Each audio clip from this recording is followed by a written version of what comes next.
principio agradecerles una vez más el acompañamiento. La verdad que el jueves a la mañana que podamos encontrarnos tantas personas acá en el rectorado es alentador y por supuesto que habla muy bien de las conferencias anteriores que tuvimos que han despertado el interés de todos. Así que eso nos alienta a seguir proponiendo actividades en el futuro en relación a esta temática. Por supuesto, Mario, Daniel y Martín en esta oportunidad les agradecemos la predisposición, esta posibilidad que nos dan de poder informarnos de todos estos temas que por supuesto que nos tocan a todos muy de cerca, pero al mismo tiempo conocemos muy poco, así que en ese sentido creo que a nosotros nos abre todo un horizonte para seguir pensando y tratando de instruirnos un poco más en este sentido. Hoy es el último panel de estas conferencias que estuvimos analizando.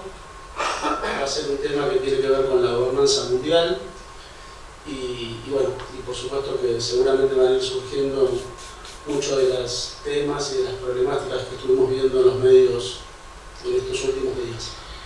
Así que está a cargo de Martín García Politán, que es el ex embajador de Argentina ante las Naciones Unidas.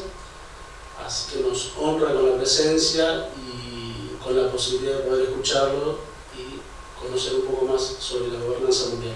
Así que Martín, yo no voy a extender porque vienen a escucharte a vos. Te damos la bienvenida, te agradecemos y recordar también que todos los embajadores que han estado acompañándonos son miembros de la Fundación ALEM y que también, esto es algo que debemos reconocer y agradecer también a la Fundación por estar también acercándose a la universidad. Así que muchas gracias y los dejo con Martín.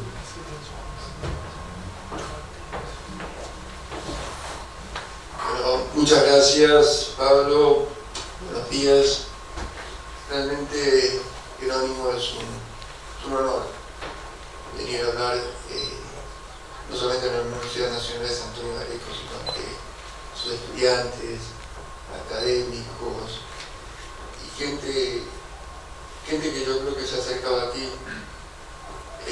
con la esperanza de escuchar algo diferente, sobre todo en política exterior, que no es un tema muy común en los debates que estamos teniendo en los últimos días previos a las elecciones.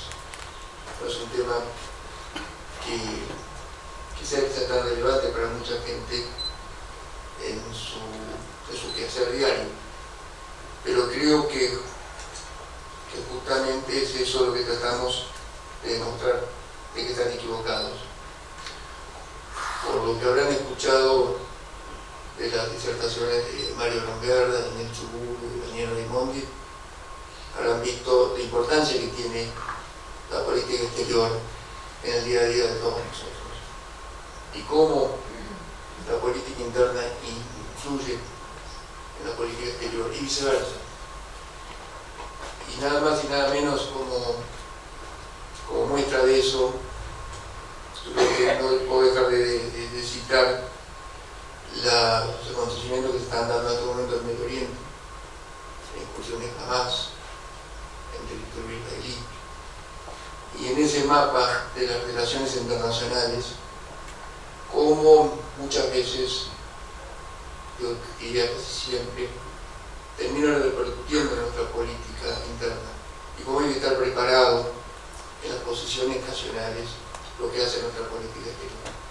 Y esa es la gran diferencia, que nosotros normalmente muchas veces hablamos de relaciones internacionales, de política exterior como si fuera la misma cosa, y no.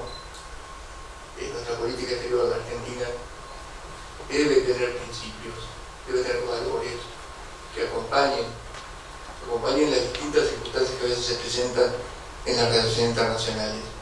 Y justamente en un caso como este, está bien claro la posición que han tenido los candidatos, los partidos frente a este conflicto. de posiciones pastillas, de posiciones sin demasiados fundamentos, a no posiciones mucho más firmes de condena a la violación de derechos humanos, a la violación de todos los derechos que se están sufriendo en este momento con el pueblo israelí.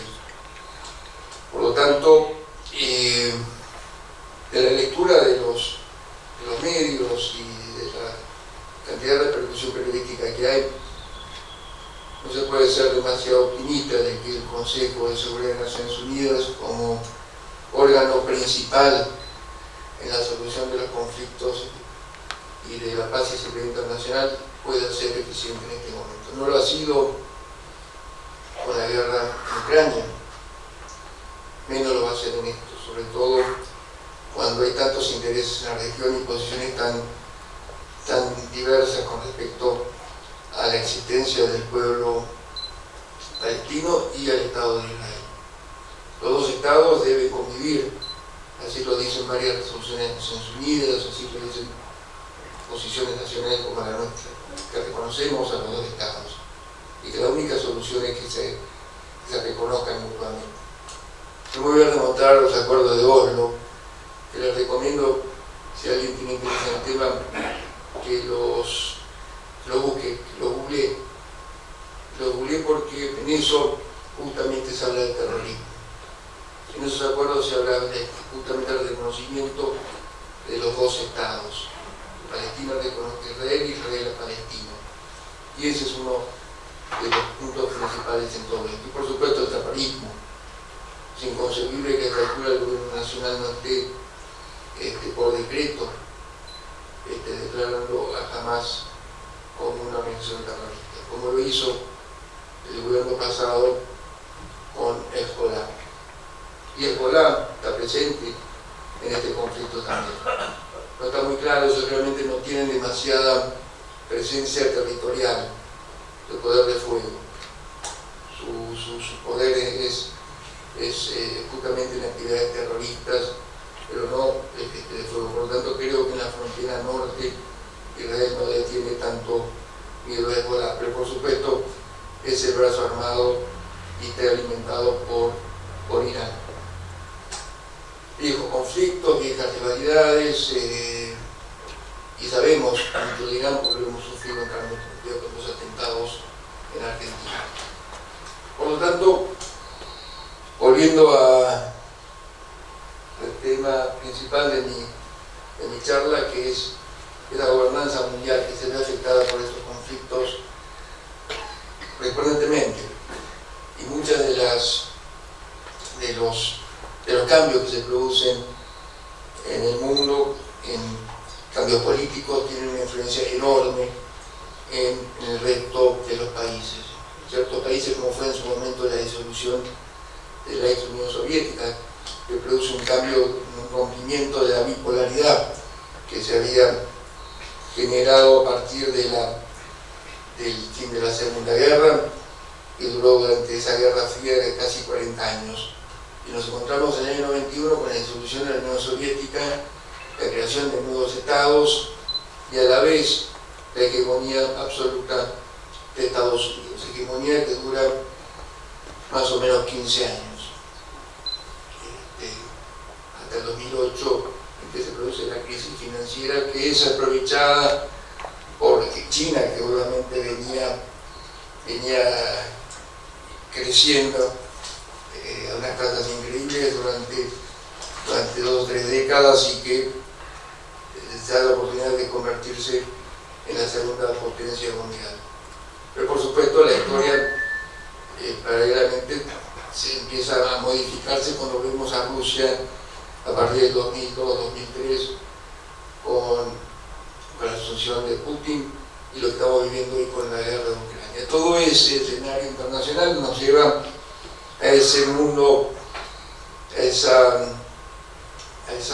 entre la bipolaridad que teníamos hasta el 91, a la hegemonía absoluta de Estados Unidos de ahí hasta el 2008, a un mundo mucho más multipolar, en el que intervienen muchos agentes importantísimos, y un cambio de eje de lo que era el mundo de las relaciones internacionales y del comercio, el Atlántico, ahora donde pasa después de este crecimiento del mundo de los países del Indo-Pacífico, a donde el 60% del comercio pasa por ahí.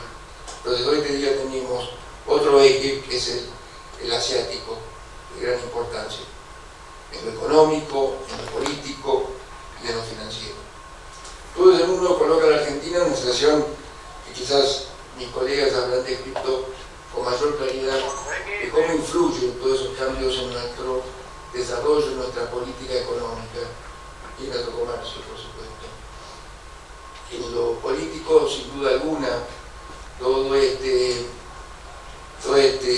crecimiento que tiene la India, que tiene China, que tienen los países asiáticos y que eran economías emergentes hace un par de décadas, hoy son grandes potencias. Creo que el 50% del PIB mundial pasa por ahí. Los grandes centros financieros se encuentran en Asia, los grandes puertos de contenedores se encuentran ahí, el comercio marítimo de gran envergadura en esa región. Por lo tanto, la Argentina tiene que modificar también ese eje que tenía antiguamente más orientado a Europa y a Estados Unidos, y debe tener una orientación más vinculada hacia Asia. En lo político, por supuesto, siempre manteniendo los intereses y los valores que nosotros sostenemos. Y en ese sentido, tenemos que evitar ideologizar nuestra política exterior y siendo mucho más pragmáticos en cuanto a su aplicación.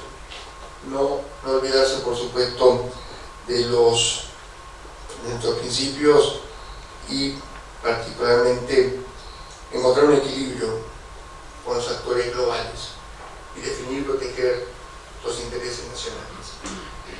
Las potencias medias como Argentina deben evacuar detenidamente y desgranar, como había dicho, la relación comercial, económica, política, estratégica, teniendo en cuenta nuestros intereses.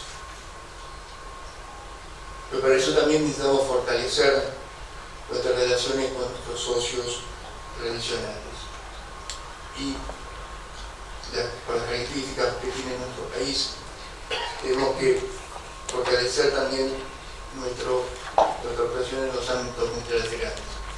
Las políticas públicas globales son de gran importancia y en eso debemos aunar esfuerzos con nuestros principales socios para sostener nuestras políticas y tener en lo posible únicas voces y actuar en los foros de manera coordinada. Y en ese sentido tenemos que empezar a mirar con más atención y revertir la relación que hoy existe entre Argentina y sus países vecinos. Curiosamente, en la política exterior del kirchnerismo en los últimos 20 años ha sido de enemistarse con los países más próximos y ideologizar esta relación. Tenemos que remontarnos a lo que fue la política exterior de Alfonsín a partir de 1983. Recordemos que en 1983 Argentina en la región fue el primer país democrático. Chile era Pinochet era presidente de Chile, y a pesar de eso Alfonsín firmó un tratado de paz amistad con Chile, tratado que perdura hasta el día de hoy. De la misma manera con Brasil, no nos olvidemos que Sarney era un presidente que no había sido elegido directamente por el pueblo, por lo tanto su debilidad política era enorme y la influencia de las Fuerzas Armadas mucho más. Entonces, el proceso de integración que empezó con Brasil, todos los acuerdos importantísimos que se fueron firmando a partir de esa época fueron durante el gobierno de Alfonsín y de Sarney. En Paraguay gobernaba Stroessner hasta que cae en 1988-89 y eso no perjudicó nuestras relaciones bilaterales. Entonces, como vemos, hitos muy importantes de nuestra política exterior y con nuestros vecinos en particular se dieron a partir desde la década del 80, que de alguna manera fue continuada por el gobierno de Menem. Pero a partir del 2003, 2004, 2005, esa relación empezó a deteriorarse, y de la misma manera que ha sido en los últimos 4 años. Ese es otro punto de partida en el que el próximo gobierno va a tener que modificar. Va a tener que modificar porque es indispensable la integración, no solamente para fortalecer el Mercosur, sino las relaciones bilaterales con nuestros socios principales, en lo económico y en lo político. También queremos retomar del 83 esa tradición que hemos tenido en las cuestiones humanitarias. El tema de Israel y Palestina es una cuestión humanitaria que Argentina tiene que poner especial énfasis. Fortalecer el multilateralismo, por supuesto el respeto a los derechos humanos, la cooperación regional, el compromiso con el medio ambiente y, por supuesto, retomar el liderazgo que ha tenido en el pasado en la región. Entre los problemas que hemos vivido en los últimos años es ver cómo el peso específico de Argentina en la región ha crecido notablemente. Ha sido en el pasado el país con el mayor Producto Bruto Interno, que tenía grandes índices en la alfabetización, en la educación en general, en tener los primeros y el país con mayor número de premios Nobel, y nos encontramos hoy en la decadencia más absoluta. Un país con índices de pobreza fenomenales que hasta hace pocos años únicamente los tenían algunos países centroamericanos. De qué hablar del crecimiento económico.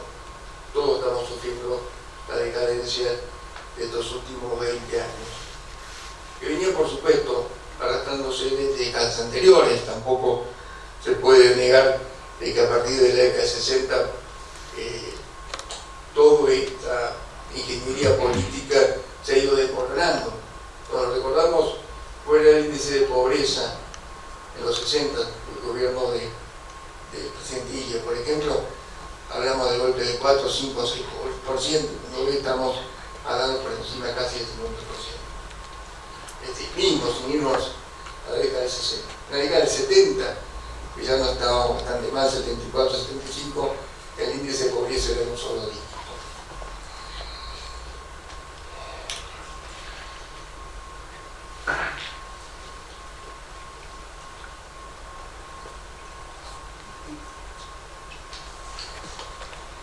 Y dentro del multilateralismo, que para mí es uno de los ejes más importantes, más allá de que las relaciones bilaterales son fundamentales, y por supuesto se han referido mis colegas cuando han hablado de Mercosur, cuando han hablado de G20. Hay que encontrar también, y hay que prender señales de alarma cuando sumamos dentro de 2 meses en esos intentos del gobierno actual, que se ve seducido por los autoritarismos, por las dictaduras, de aquellos ingresos que pretenden nuevamente revitalizar, como puede ser UNASUR, el ingreso que ha sido por invitación de Sudáfrica, de China, el ingreso a los BRICS, de Brasil. Hay que tomarlo con mucho cuidado. Hay que tomarlo con mucho cuidado porque nos estamos engañando, pensando que la invitación que se nos hace junto a otros países, que cabe recalcar que los BRICS no solamente están Rusia, China, India, Brasil y Sudáfrica, también se los ha invitado a Irán, Etiopía, y que no es un bloque económico mantener o incrementar nuestro comercio, nuestras exportaciones, como se lo trata de vender. Es un bloque político, y es un bloque político importante, sin duda, con productos brutos, si uno suma a todos estos países importantes, pero también tenemos que ser muy cuidadosos en ingresar a un club cuando tenemos socios con posiciones tan antagónicas como la que puede tener Rusia e Irán.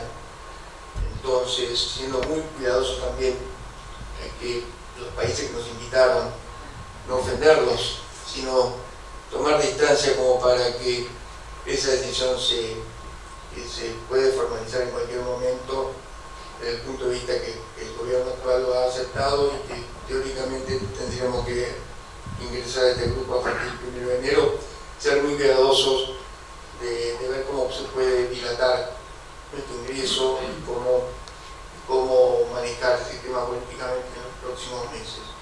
Es un tema que hay que conversarlo internamente y tomar la distancia correspondiente.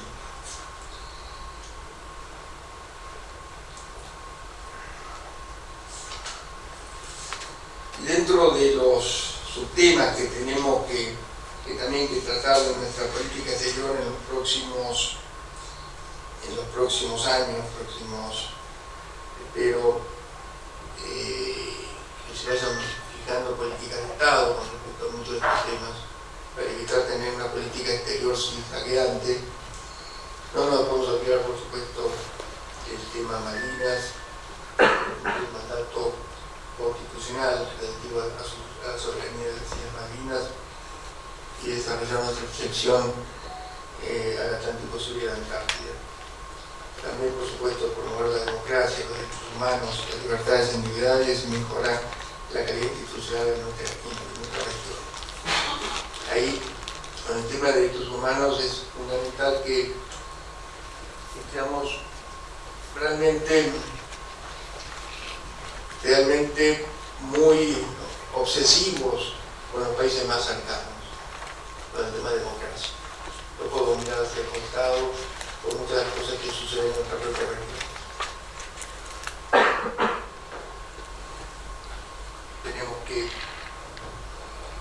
Tenemos que hacer valer la cláusula democrática de la OEA. En ese sentido, ser muy obsesivos, como dije, como para evitar que haya desvíos dentro de nuestra región en cuanto al respeto de los derechos humanos y a las libertades individuales. Venezuela, Cuba, Nicaragua. Y por qué no, también tenemos que estar muy cuidadosos con lo que está pasando en nuestra región y el conflicto interno que sufre Haití.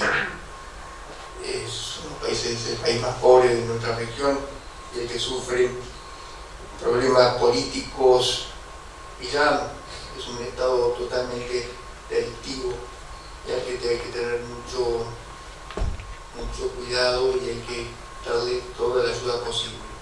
Para eso se acaba de conformar una fuerza dentro de Naciones Unidas para que se ayude al pueblo haitiano a enfrentar todo este flagelo que sufre de haberse convertido prácticamente en un estado delictivo. Vivimos un mundo globalizado, interdependiente, altamente interconectado, y todos los países transitan en su día a día una difícil separación entre lo interno y lo externo, como dije al principio. Y todo tiene un mutuo impacto. Por lo tanto, cuando en un país, en este caso de la región, sea vecino o no tan vecino, sufre alguna de sus graves situaciones, sobre todo vinculados a derechos humanos, a sus libertades individuales, no hay que dejar de ayudarlos, tratar de tomar algún tipo de medida dentro de un contexto multilateral. Esta inserción internacional que muchas veces no es motivo de división. no es tomar una posición o la otra. Creo que en eso hay que tener las posiciones bien claras y hay que ser muy preciso para mantener nuestros intereses y mantener los valores que nosotros defendemos. Creo que va a ser más importante que ustedes, si tienen alguna pregunta que hacer, que me las hagan y seguimos hablando de algún otro tema que puede ser vinculado a la paz y seguridad internacional o al desarrollo, como ustedes quieran. Así que, bueno, muchas gracias por su atención.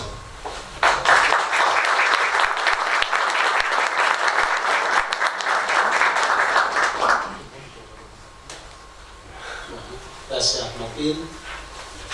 Muy interesante, la verdad. No sé si...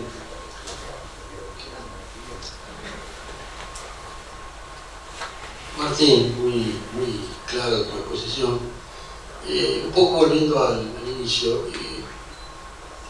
en pocas palabras, ¿cómo podrías definir vos la gobernanza mundial? Porque uno está acostumbrado al concepto de gobernanza más focalizado en relaciones, digamos, en un Estado transparente, en determinadas organizaciones que contribuyen a un bienestar general. Desde el punto de vista de la política internacional, ¿cómo definirías el concepto de gobernanza?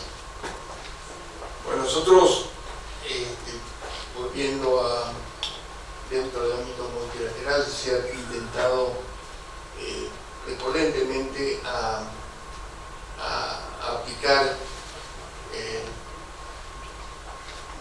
mecanismos que permitan que todos los países puedan conseguir su desarrollo sustentable y a la vez empezar a luchar contra los flagelos de la pobreza principalmente o el cambio climático en nuestro caso también. Por lo tanto, en la década 90 nos encontramos que había objetivos del milenio que no se pudieron cumplir y que después en las Naciones Unidas se empezó a trabajar en la Agenda 2030 para llevar adelante objetivos que hacen el Estado de Derecho, el combate a la pobreza, el hambre, el desarme, conceptos muy amplios. Estamos llegando muy cerca del 2030 y muchos de estos, casi todos los países ni siquiera llegaron a cumplir la mitad de estos objetivos. Por lo tanto, hay que seguir trabajando en ese sentido y dentro de ese mismo ámbito. Una preguntita, aprovecho que estoy acá con el micrófono. Usted habló de intereses y valores. Es un juego muy exquisito a la hora de organizar, digamos, la relación.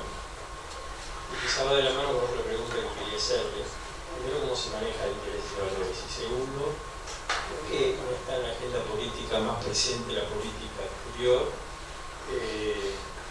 Quizás porque se esconden algunos intereses y valores.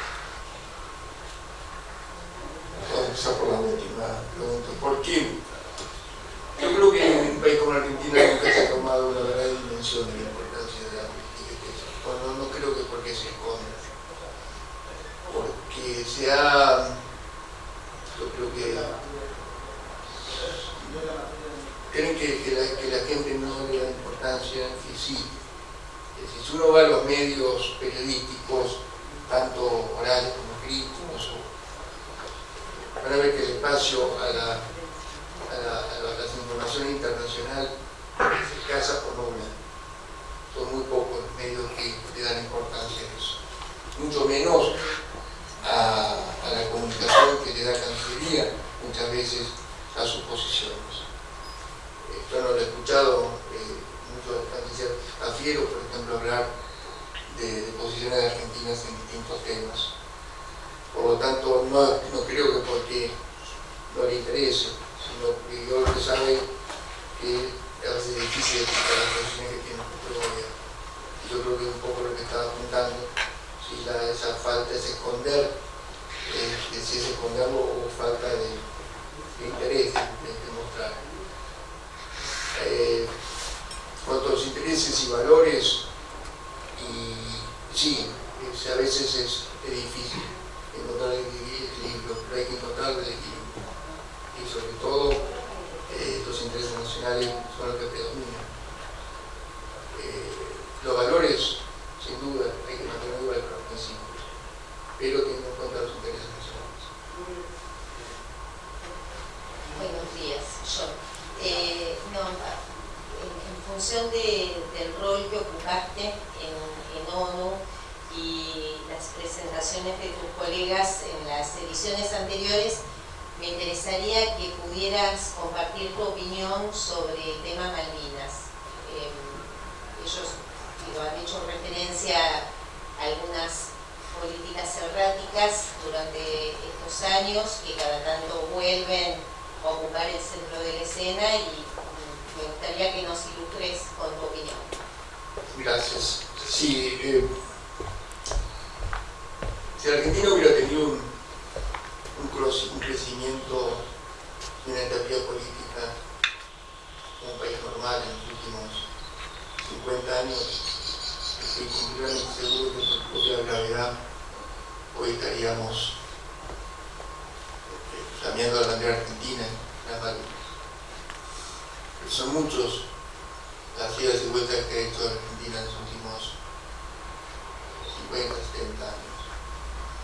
Y cuando existió la posibilidad de sentarse a negociar, existió esa posibilidad, en dos oportunidades entramos en una de las peores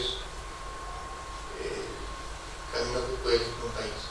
Uno fue en el 66 con el golpe de Onganía y el otro fue en el 76. ¿Y qué decir del 82 con la guerra? En esas tres oportunidades que acabo de citar, previamente había contactos bilaterales de negociación para el traspaso soberano. La guerra de Malvinas está bastante cercana, apenas 40 años, por lo tanto, yo creo que va a pasar un buen tiempo hasta que Argentina tenga la oportunidad nuevamente de conversar sobre soberanía con los británicos. Y para eso tenemos que dar muestra de que nosotros vamos en el mismo camino en los próximos años, cosa que no hemos tenido en la política de Malvinas, sino hemos tenido posiciones zigzagueantes. El tener enfrentamientos verbales, actitudes hostiles, a regalar ositos y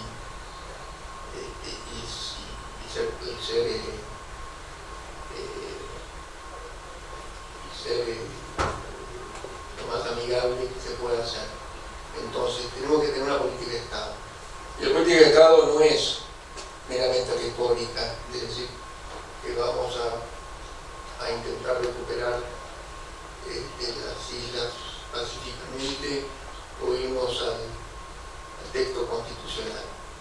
Sino una política de Estado significa trabajar con los demás partidos en políticas de consenso hacia dónde queremos ir y cómo queremos llegar a ese lugar. Entonces, planeamos un plan de acción, un objetivo común de cómo vamos a encarar las relaciones en los próximos años. Esa política de Estado nos falta en muchos temas. Entonces, el tema de Malvinas, no tengo duda de que ese es el camino.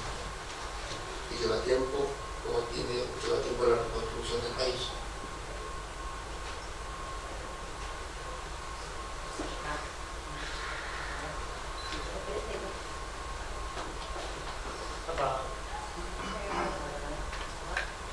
Hola, perdón, buenos días.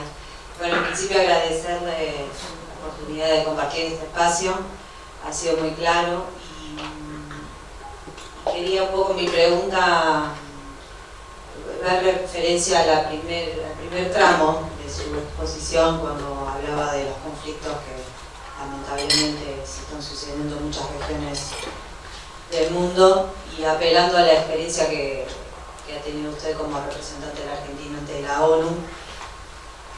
¿Cuáles crees que son los puntos más importantes que han impedido a la ONU y en particular al Consejo de Seguridad para poder tener un rol más protagónico en la intervención frente a todos estos conflictos? En primer lugar, pienso que uno de los periodos más exitosos que tuvo el Consejo de Seguridad frente a los conflictos internacionales fue justamente en ese periodo de hegemonía norteamericana.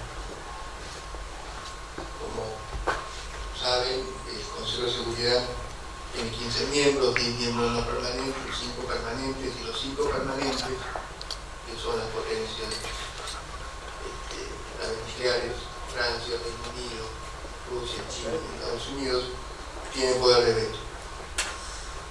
Entonces, esas resoluciones que suelen adoptarse por lo que se llama el capítulo séptimo y que son obligatorias, muchos de los temas, por ejemplo en Medio Oriente, raramente son adoptadas.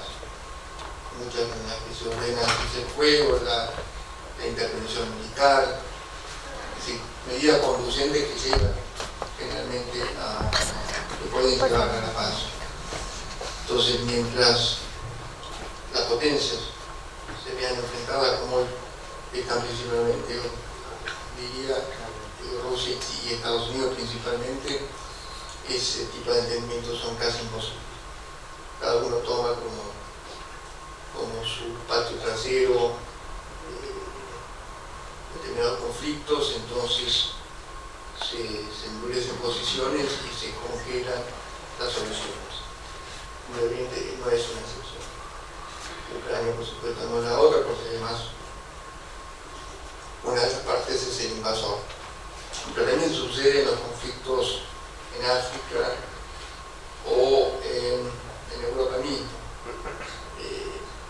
Tenemos el caso de los que hay fuerzas de paz en muchos países, hay 16, 17 fuerzas de paz que dan como resultado mantener un status quo, pero no la solución del conflicto. Eso no solamente son focos que pueden en cualquier momento encender una guerra, sino un gran costo económico, un gran costo político. Si no hay una reforma en el Consejo de Seguridad y en Naciones Unidas, en la Asamblea, sobre cómo poder reducir el derecho de veto, difícilmente este tipo de soluciones puedan tener lugar. Existe una propuesta de que ciertos conflictos sí, cuando son de una gran importancia, como pueden ser estos, sean llevados a la Asamblea General y que de esa manera se puedan llevar a cabo medidas, pero que nunca van a ser las mismas medidas que van a llevar el Consejo de Seguridad, de eficacia y de legitimidad. Por lo tanto, más que una condena moral, como se suele conseguir a través de una resolución de la Asamblea General, difícilmente esta también pueda llegar a tener éxito. Hay resoluciones que tienen la casi unanimidad de los Estados miembros de Naciones Unidas y eso no significa absolutamente nada. Es algo la condena moral. Tenemos un montón de ejemplos. Inclusive en épocas en que se ha llevado temas vinculados al Medio Oriente, con votaciones realmente favorables a las resoluciones que incitaban a la solución pacífica y que tampoco tuvieron resultado. Por tanto,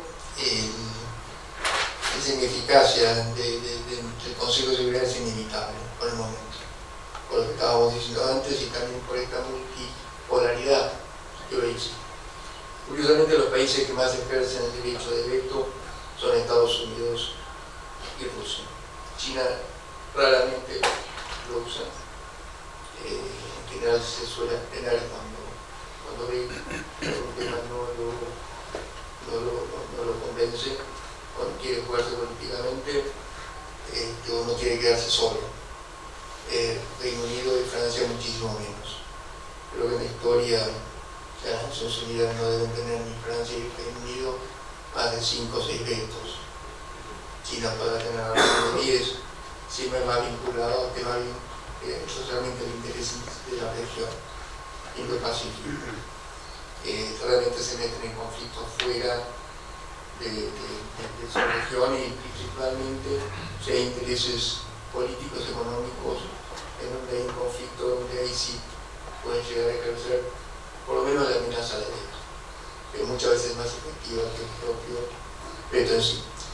Lo que es importante es cómo votan, aunque no se adopten esas resoluciones, los demás países miembros, y es lo que obliga a algunos miembros del Consejo de Seguridad a tomar posiciones. Ser miembro del Consejo de Seguridad tiene su responsabilidad, y muchas veces la responsabilidad de ser miembro del Consejo de Seguridad es limitada y mucho menor, por supuesto. Así que cuando se es miembro, ahí se juegan las presiones de un lado y del otro, y por eso es muy importante irnos un poco al principio de lo que ya hablábamos, de que esos valores y principios que nosotros debemos sostener y la política exterior coherente que tenemos. Argentina no siempre lo ha tenido, efectivamente, entonces es algo en lo que tenemos que trabajar. Esperemos que esa política exterior que antes desaparezca y nos insertaremos en el mundo como un país confiable y creíble si nosotros mantenemos nuestras posiciones tradicionales. Martín, hay 3 o 4 preguntas más. Si vos estás de acuerdo, seguimos. Sí, por supuesto. Tenemos un ratito. Sí. No quiero abusar tampoco. No, por favor. Ahora, quería preguntarle sobre cómo, cuando se habla de mantener los valores democráticos, los principios, y a la vez abrirse a mercados, cómo abordar temas de relaciones con ciertos países que tienen regímenes, digamos, autoritarios, no necesariamente dictaduras, pero sí autoritarios. Por ejemplo, en el caso de China, que tiene varios temas que incluso con su población es muy más estricto, pero su peso económico y cultural es muy importante, y no por estar en contra de las medidas de un gobierno con su pueblo, hay que estar en contra del pueblo en sí, que las relaciones bilaterales o dentro de un mercado global son muy enriquecedoras tanto económicamente como culturalmente, pero cómo abordarlo cuando el Estado con su propio pueblo no sigue los valores democráticos. Bueno, Argentina ha demostrado a través de la historia que se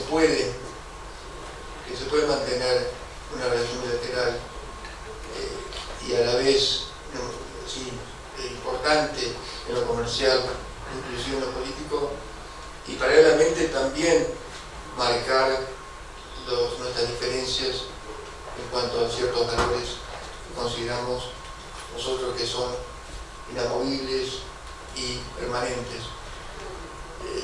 Se puede mantener esa política de equilibrio. Lo hemos hecho con muchos países, con China en particular. En el pasado, como comentaba, en el gobierno de Alfonsín, cuando empezó a revitalizar la relación bilateral con los países vecinos, ideológicamente tenían posiciones diferentes, y eso no nos impidió llegar a acuerdos y a mantener nuestro comercio y pensar en un futuro en integración. Yo creo que justamente eso también ayuda a no encerrarse o no alejarse de donde se encuentran intereses de otro tipo en el país. Eso no significa abandonar nuestros principios y nuestros valores. Sí me parece importante cuando la proximidad geográfica y cultural que se da en la región, esos valores empiezan a ser diferentes. Ahí tenemos que trabajar en conjunto para que esos valores y principios no sean abandonados por los países de nuestra región. Ahí debemos trabajar y ser quizás menos pragmáticos en ese sentido. Buenos días. Creo que estamos en un periodo de estallido de muchos conflictos últimamente. Y mi pregunta va orientada hacia el conflicto latente entre Taiwán y China. Si bien es una pregunta que ya hice en una conferencia anterior, me gustaría conocer tu visión acerca de este conflicto, las posibilidades de que efectivamente suceda una invasión de China a Taiwán y la postura que debería tomar nuestro país. Bueno, acá en principio que nosotros consideramos que no solo China, eso es la posición tradicional argentina y que además nosotros defendemos a ultranza el principio de integridad territorial, que es lo que más gubernamental de la provincia de Taiwán respecto a Beijing. Por lo tanto, siempre se habla que puede haber un conflicto. De hecho, China sobrevuela permanentemente el espacio aéreo, navega por las costas cercanas a Taiwán. Nada le induce a pensar que puede haber un conflicto a corto plazo. Todo a mediano y largo plazo es posible, pero me parece que más allá de lo que algunas potencias en su relación bilateral con Taiwán tomen, China tiene bastante controlado y sabe que en algún momento no hará falta un conflicto para integrarlo totalmente a Taiwán a su espacio. Buenos días. Siguiendo con el tema China, si podría hacer algún comentario de la base que tienen los chinos en Patagonia, que se sabe realmente del objetivo de esa base y a qué nos compromete como país. Sí, yo creo que no tiene demasiada relevancia desde el punto de vista que esa base afecte nuestra soberanía. Nosotros tenemos acceso, nosotros, el gobierno debiera tener acceso a ingresar a esa base y saber lo que están haciendo. Si no lo hacen es porque no están cumpliendo con lo que debieran hacer. Y no es que estamos frente a un hecho en el que Argentina no tenga ningún tipo de control sobre la situación. Lo que sí estoy seguro es que el gobierno, si no sabe lo que están haciendo dentro, es porque no lo quiere saber y no ejercen el propio derecho de informarse de lo que está haciendo la base. El gobierno anterior, el gobierno de Macri, lo hizo, lo ejerció su derecho, entonces lo tenía bajo control. Eso desconozco si este gobierno lo está haciendo y si es como ustedes. Buenos días. Teniendo en cuenta la importancia que tiene para el sector agropecuario la hidrovía Paraná y viendo el desmanejo o lo que está ocurriendo en este momento, ¿cuál es su visión o cuál debería ser nuestra posición frente a eso? Bueno, la hidrovía tiene un factor importantísimo, no solamente en nuestra política exterior, sino desde el punto de vista estratégico. Y el mal manejo que se ha hecho es notable. Está pendiente la licitación y a la vez el conflicto que ha generado la exigencia del peaje que nos parece totalmente necesario. No es necesario el peaje, no es necesario el cobro, sino la forma como es. Y ese es el tema. Desconozco los pormenores que pudo haber habido en la forma de comunicación o falta de comunicación, pero lo que sí estoy seguro es que ha faltado el tacto y la formalidad necesaria para que el derecho de cobrar, llámese peaje o tasa, sea hecho de manera no conflictiva. Y este gobierno demuestra con creces que lo que generalmente peca son de las formalidades, que la diplomacia son sustancia, desde el punto de vista de que cualquier cuestión tratada, conversada al nivel correspondiente y de forma seria y coherente, generalmente llega a buen resultado, cosa que no lo ha hecho obviamente este gobierno. Esperemos que nosotros lo podamos hacer próximamente. Bueno, ya vamos terminando. ¿Hay una pregunta más? Y después vamos cerrando. Buenos días, ¿qué tal? Yo les quería consultar, yo estuve en administración acá en la Usada y quería consultarle respecto a distintas organizaciones o instituciones que nosotros vemos, que por ahí en su mayoría son de la industria tecnológica, que hoy son muy grandes, manejan una cantidad de datos muy grande también de muchos países, y quería saber si en la gobernanza mundial esas instituciones logran tener como papel importante o influir de alguna manera. No lo sé, francamente no lo sé. No sé si alguno de los que están acá pueden responder a eso, pero me da la impresión que debiera, justamente, a través de esta interconectividad y donde las organizaciones no gubernamentales, las asociaciones civiles tienen cada vez más importancia, todo ese campo debiera verse mucho más fluido y manejado de una manera más coordinada, pero realmente no lo sé. Por eso repito, probablemente sí debiera influir positivamente sobre eso. Bueno, nos agarraste, se ve que a la mañana más lúcidos y en los horarios estamos todos muy preguntones.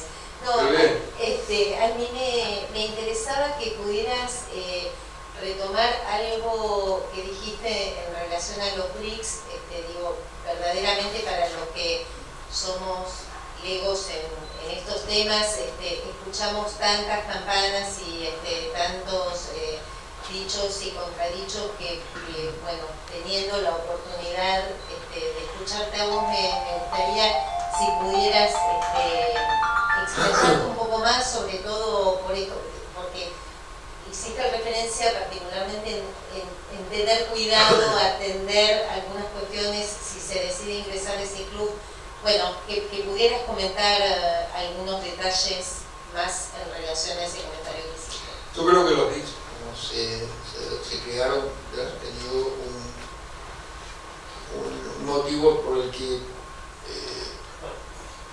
Argentina hubiese invitado hace 15 años, ¿de cuándo? De 2007, 2008, 15, 16 años atrás, hubiéramos ingresado felices y convencidos de que estábamos ingresando en un club en el que valía la pena estar, que se llamaría hoy en día BRICS. Pero la realidad es que en ese momento se formó un grupo de países donde trataron de equilibrar y contrarrestar y balancear el poder de Estados Unidos y de muchos países occidentales, y se ha ido ideologizando.